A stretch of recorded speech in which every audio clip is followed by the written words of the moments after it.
सो guys, तो आज हम बात करने वाले क्विक मिक्सिंग के बारे में। आपको इस वीडियो में बताऊंगा कि मेरी क्या स्ट्रेटेजी रहती है क्विक मिक्सिंग से रिलेटेड। बेसिकली क्विक मिक्सिंग होती क्या है डीजिंग में, ये जल्दी जल्दी मिक्स करना होती है या कुछ अलग होता है, तो आज हम इस रिलेटेड पूरी बात करने वाले हैं। सो गाइस, ये बिगिनर डीजे हैं आप, तो ये आपके लिए बहुत इंटरेस्टिंग टॉपिक होने वाला है और आपको पता होना चाहिए कि बेसिकली क्विक मिक्सिंग क्या होती है, आपको कब मिक्स करना है, बहुत सारी इस रिलेटेड बातें। सो गाइस, तो welcome back to my channel DJ. स्वागत है आपका इस वीडियो का पूरा देखिए, जिससे आपको हेल्प मिलने वाली है।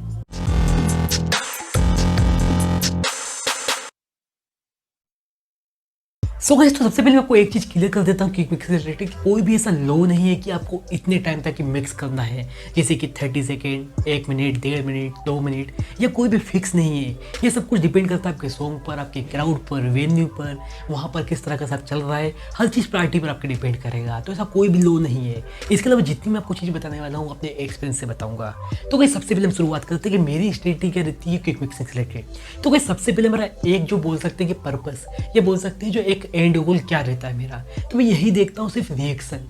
कितने टाइम तक उस जो मतलब कि जो मेरे सॉन्ग से मैं प्ले कर रहा हूँ वह ऑडियंस को अच्छे लग रहे हैं। जब मेरे को लगता है कि ऑडियंस बोर हो रही है, मैं उसी टाइम सोचने लगता हूँ कि मुझे मिक्सिंग करनी है, मतलब कि सॉन्ग चेंज करना है। सो गाइस, तो मैं आपको कुछ एग्जांपल देता हूँ। जैसे कि कुछ टाइम मेरे पास ऐसा होता है कि मैं सिर्फ कोरस ही प्ले करता हूँ। मेरे को ऐसा भी नहीं लगता है कि मुझे एक अंतरा बोल सकते हैं जो वर्ड से वहाँ भी प्ले करने की जरूरत है, क्योंकि बस उनको वो कोरस है वही अच्छा लगता है, उसमें जो ऑडियंस है वह एंजॉय करती है। कभी कभी मुझे ऐसा लगता है जो जनरली मैं करता हूँ कि एक जो वर्स है वहाँ, वो लास्ट में एक जो कोरस है वहाँ, एक कोरस एक वर्स में प्ले करता हूँ, जो जनरली मैं प्ले करता हूँ हमेशा। इसके अलावा कभी कभी ऐसा रहता है कि जैसे कि बोल सकते हैं किसी किसी का रेप या किसी किसी का दूसरा वर्स, उसके बाद मुझे मिक्स करना सही लगता है, क्योंकि उसकी जो डिमांड है सॉन्ग की वह इतनी ही ज़्यादा है। यदि आप प्ले नहीं करेंगे तो आपके लिए प्रॉब्लम हो जाएगी। और ऐसे कौन से सॉन्ग होते हैं जिनको मैं ज़्यादा देर तक प्ले करता हूँ, जिसका मैं दूसरा वर्स भी चला देता हूँ। तो इसके लिए एक एग्जांपल देता हूँ, जैसे कि ट्रेंडिंग सॉन्ग जो आजकल चल रहे हैं, या ऑल टाइम हिट्स जो कि हमेशा सुनना पसंद करती है ऑडियंस, तो ऐसे सॉन्ग को आप ज़्यादा देर तक चला सकते हैं। इसके लिए ये नहीं कि आपको उसको भी 30 सेकेंड में मिक्स करना है।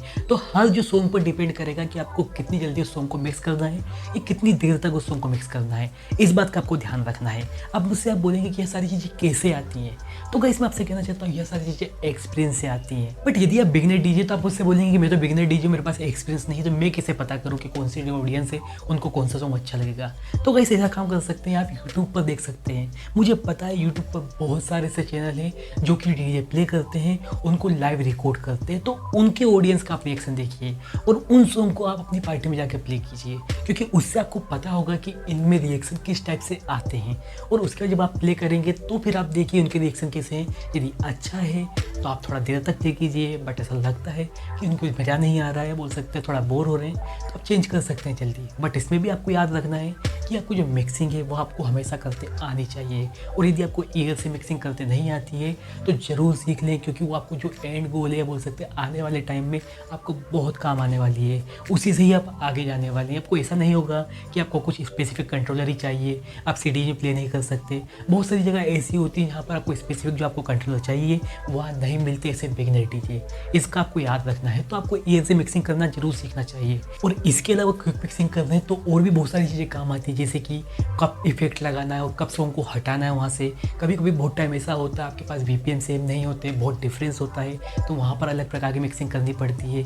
किस टाइम पर फेड करना है सॉन्ग को, किस टाइम पर उठाना है, किस टाइम पर बीट मैच करना है, अलग अलग प्रकार की मिक्सिंग होती है। तो यदि आपको ये सारी चीज़ नहीं आती तो आप इन सारी टेक्निक को सीखिए, जिससे आपको बाद में फ़ायदा होने वाला है। तो इस बात का आपको ध्यान रखना है। तो हम कैसे हम यहाँ देखने वाले हैं कि हमें कौन कौन सी चीज़ ऐसी है जो नहीं करना चाहिए ऑडियंस के सामने। तो सबसे पहले मैं आपको एक वीडियो दिखाता हूँ, उसके बाद मैं आपको बताऊँगा, तो मुझे लगता है ज़्यादा समझ में आएगा। तो आप इस वीडियो को देख सकते हैं।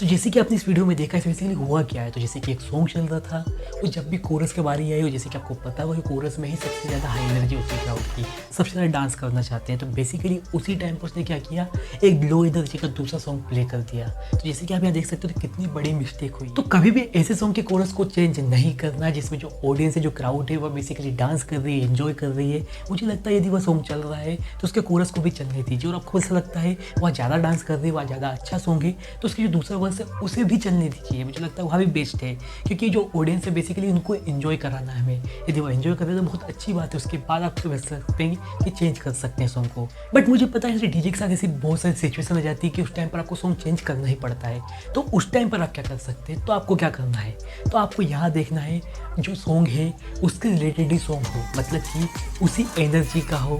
बेसिकली जब आप सॉन्ग चेंज करें तो ऐसा ना लगे कि आपने कोई अलग ही सॉन्ग मिक्स कर दिया। पता होना चाहिए इस ऑडियंस को कि यह सॉन्ग भी मुझे पता है, तो उस पर इंजॉय कर सके। तो बेसिकली आपको क्या करना है, सबसे पहले आपको यह देखना है कि ऑडियंस को पता हो जो भी आप सॉन्ग चेंज कर रहे हैं। दूसरी चीज़ आपको यह देखना है वह सेम एनर्जी का तो है ना, क्योंकि आपने जो दूसरा सॉन्ग अभी मैंने जो वीडियो दिखाई जिसमें देखा आपने कि खुद एनर्जी लो थी उस सॉन्ग की, जो दूसरा वाला सॉन्ग था। तो आपको ऐसा नहीं करना है, आपको यह देखना है कि सेम एनर्जी तो हो कम से कम उस सॉन्ग में। और इसके अलावा मैंने बहुत सारे बिगनर डीजेस को ऐसे भी देखा है कि वो जो रिमिक्स डाउनलोड करते हैं, बेसिकली उसका जो ड्रॉप होता है उसका अता पता ही नहीं होता। बेसिकली उस सॉन्ग से उसका कुछ लेना देना ही नहीं होता। कभी आप यहाँ सॉन्ग प्ले कर रहे हैं तो पता ही नहीं उस जो रिमिक्स उसका ड्रॉप है उसका कहीं अलग ही जाता है। तो कम से कम ऐसे रिमिक्स जरूर डाउनलोड करें कि थोड़ा तो लिंक हो, थोड़ी मेलोडी का हो, बीट का हो, कुछ भी उस रिलेटेड तो हो कम से कम। इसका आपको ध्यान रखना है। ये मैशअप भी प्ले कर रहे हैं या कुछ आप बोल सकते हैं अलग टाइप का भी ड्रॉप प्ले कर रहे हैं, तो लगना चाहिए कि वह अच्छा ड्रॉप है। इसके अलावा हम याद देखते हैं कि हमें पार्टी में बेसिकली करना क्या क्या चाहिए। तो सबसे पहली चीज़ आपको याद रखनी है, यदि हम जनरली बात करें, एक्सेप्शनल केस अलग होता है, बट यदि हम जनरली बात करें तो आपको हमेशा देखना है यार कि जब भी आप जो सॉन्ग प्ले कर रहे हैं, दूसरा सॉन्ग जो आप मिक्स कर रहे हैं, तो जो दूसरा सॉन्ग आप मिक्स करने वाले हैं, जो पहला सॉन्ग है उससे थोड़ी सी एनर्जी हाई होनी चाहिए। मुझे लगता है वह बेस्ट रहता है जब भी आप पार्टी करते हैं। तो ऐसा नहीं कि जो दूसरा सॉन्ग आप मिक्स करने वाले हैं उसकी एनर्जी वह लो हो, बट कभी कभी एक्सेप्शनल अलग होता है, ट्रेंडिंग सॉन्ग होता है, ऑल टाइम हिट्स होता है, तो अलग अलग बातें रहती हैं। बट आप जनरली आप ऐसा चीज़ कर सकते हैं। इसके वजह दूसरी चीज़ आपको याद रखनी है, जब भी आप सॉन्ग मिक्स कर रहे हैं तो आपको पता होना चाहिए कि आप कहाँ पर सॉन्ग को मिक्स कर रहे हैं। इस बात का भी आपको जरूर ध्यान रखना है। इसके अलावा कभी कभी क्या होता है, जो पार्टी वह ख़राब चलती है, हम जिस तरह सोचते हैं उस तरह से पार्टी नहीं जाती है, तो उस टाइम पर आपको क्या करना चाहिए? तो भाई सबसे पहले आप यह देखिए जिसने भी आपको बुलाया है उस टाइम पर आप सोचिए कि आपको किस लिए बुलाया है, किस जेनर के लिए बुलाया है, उसने कौन से सॉन्ग सजेस्ट किए हैं, उस टाइम पर उस सॉन्ग को प्ले कीजिए। मुझे लगता है वह बेस्ट रहेगा। इसके अलावा दूसरी चीज़ आप क्या कर सकते हैं, जिस भी जेनर के लिए आपको बुलाया हो उसकी जो ट्रेंडिंग में क्या चल रहा है वो आपको पता होना चाहिए। बेसिकली होगा क्या उससे, तो चांसेस बढ़ जाएंगे आपके ऑडियंस के एंजॉय करने के ज़्यादा, क्योंकि उनको लोगों को सॉन्ग पता है वो। इसके अलावा ऑल टाइम हिट्स भी प्ले कर सकते हैं। मुझे लगता है वो भी बेस्ट ऑप्शन है, क्योंकि वह भी लोगों को पता होता है।